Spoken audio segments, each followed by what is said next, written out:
Once the organization has determined its project fits, it can contact the Community Foundation United Way staff on how to access a grant application for that. Also, to let you know, we're not just raising the resources together, we're going to be distributing those resources together. And we have a grant committee that's made up of a diverse representation from both of our organizations. As many of you know, how we make investment recommendations is through volunteers. Staff do not make the decisions, it's volunteer driven. And we're going to be consistent with this process and having volunteers make those recommendations. Staff will always assist and support them, but we appreciate the volunteers who are willing to step up and provide that. All of this was a really exciting opportunity for both of our organizations, but it could not have been possible without the leadership and support from both organizations' board of directors. And I can't say that enough. For Juan and I, this was almost kind of a wild idea. We've never partnered like this before.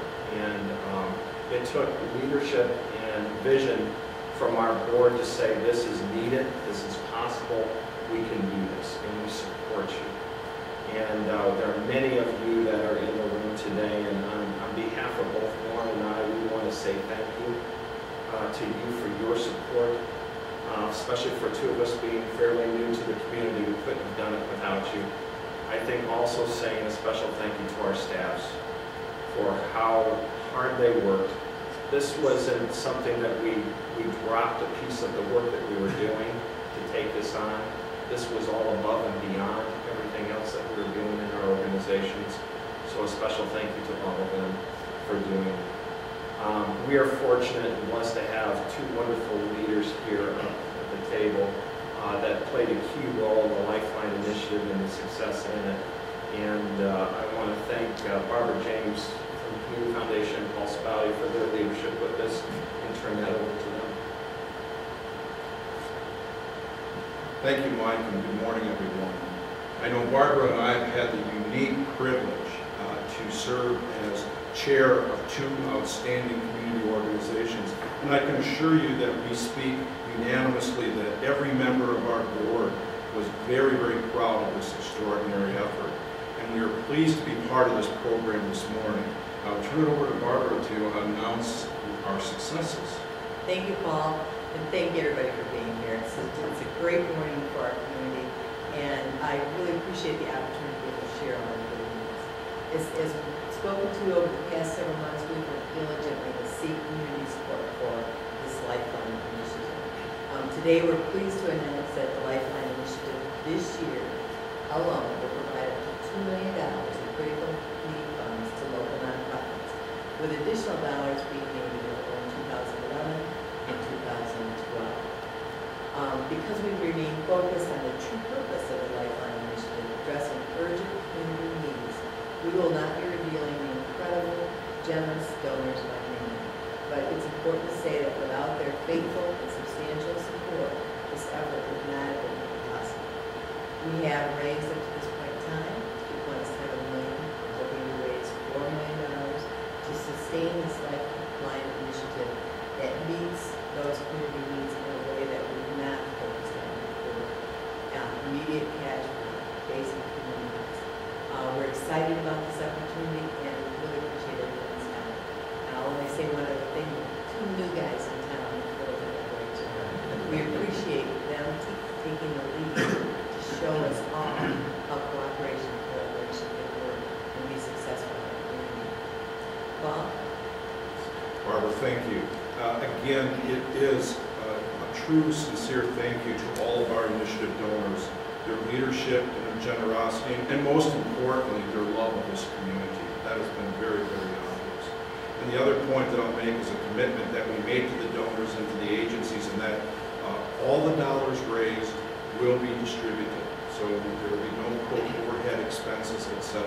So every dollar that a donor has given will be distributed to the agencies that will again support and be good partners with us. Thank you, Paul and Barbara. We appreciate your leadership and the encouragement that you've given us through these past quite a few months, it seems like. And while we're happy to be up here telling you all the good news about this initiative and taking the next step out in the community to help those in need, we would be remiss without, again, highlighting the fact that we have some incredible nonprofit agencies out in the community who are assisting those in need every single day. Mike is right, they're on the front line. They see it closer than anyone. And we are blessed here in Kalamazoo County with all of these great organizations. We would also be remiss if we didn't ask the general public, and those of you who are here today, perhaps you can help us carry the message.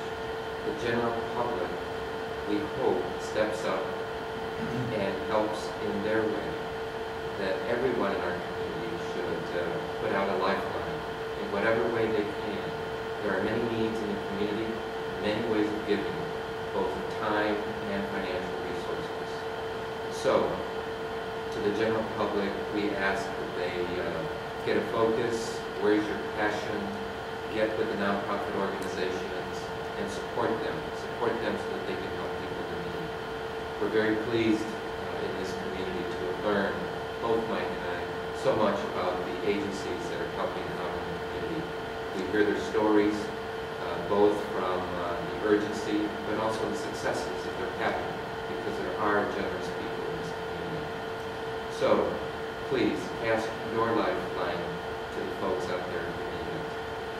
And I just want to mention one last thing in terms of the nonprofits. I know that there are a few of you here today in the audience, and we were talking a little earlier. You may have to cancel tomorrow morning. We are going to work on that right after this news conference and make sure that we get a good showing, because they will want to know how to access these dollars, because they will become available immediately. The $2 million for 2010 will hopefully begin to get distributed by May 1st, which means that the nonprofit agencies will have to apply to the grant-making process by March 1st. So we will make sure that nonprofits get the information today if we cancel tomorrow morning and reschedule. So stay tuned. Once again, thank you all for coming.